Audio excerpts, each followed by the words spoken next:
Gonna try to get a little water therapy today. Training for my game of canoe with Ethan Ebersold. Should be coming up here shortly. I know he's been practicing some moves that I'm pretty sure I can't do. So I gotta go get some practice in, hopefully not get wet. I don't know if you guys can see, we're paddling with the otters over here today.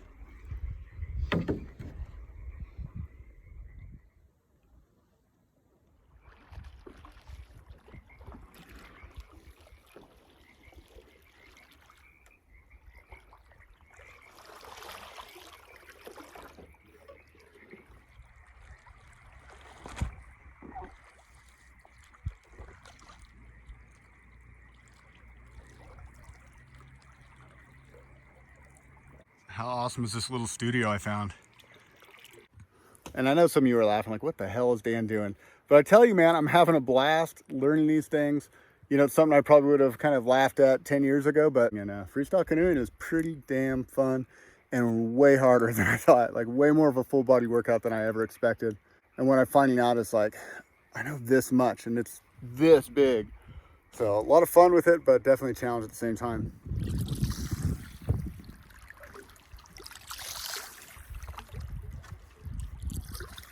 So, I was out here paddling today. I'm practicing some freestyle moves. I'm feeling a little bit nostalgic. Many of you may know already, but this is our 10th season at Headwaters. We started in 2010, and here we are 10 years later. Everything has changed. And in some ways, it's sort of a 10-year rebirth with everything that's happened with COVID and the shutdown of the shop. It's an opportunity for us to rebrand ourselves, to kind of evaluate what do we want our image to be, and then to make those tweaks and changes that we've been wanting to make, but we've just been too busy to make. And, you probably noticed my presence online lately has increased. My presence on YouTube has increased.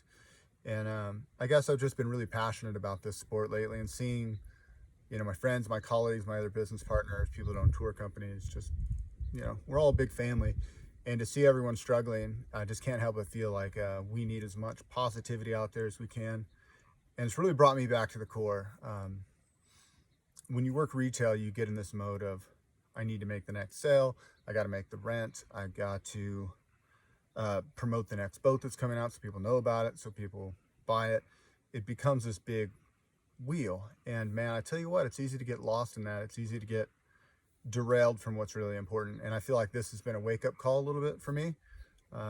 I'm still planning on doing retail, but I really feel, and myself 10 years ago would have called me out and said, if you love paddling, if you love this community like you say you do, then the paddling, the stoke will come across, and the sales will take care of themselves. And I guess that's just kind of coming back to that. I'm feeling convicted of that, and just getting out again and enjoying the sport for myself, and truly being excited about what you guys are doing and seeing where you're at, and just feeling connected right now. It just feels so good. And knowing that I don't really have to worry about retail. Josh is there, we're selling what we can, we're delivering out the back door, but we're not necessarily setting the world on fire. I don't need to be there. There's no big events I need to be at. So he's crushing it on that front. It's given me some time to do some self-evaluation. What inspired this whole video is I was paddling with my paddle here.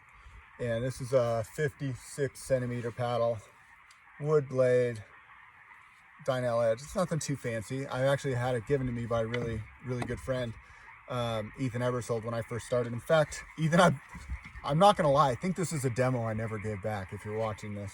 But it's what's an Espresso Plus.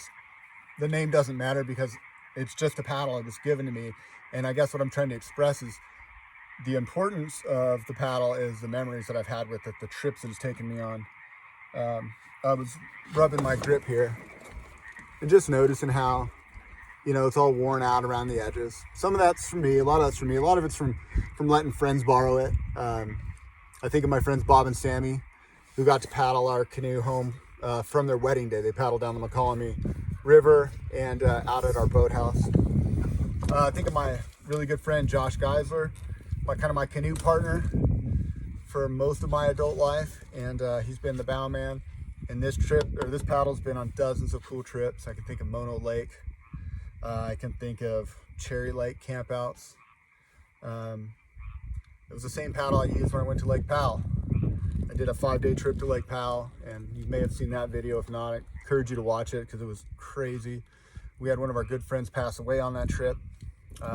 Last minute, my son couldn't go because he got sick, so I took my 4-year-old daughter, and I had never even peed in the woods with her, and we went on this 5-day epic canoe adventure on Lake Powell, and lost a really good friend, and just an insanely powerful time in my life when just disconnected from all this, and 5 days of isolation in the wilderness with my daughter.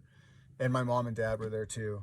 And I don't know, just the clarity that brought in that moment of just the core of paddling and how healing it is and how much it's part of the fabric of my soul.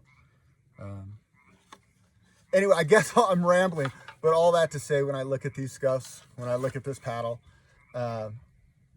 it brings back all those memories.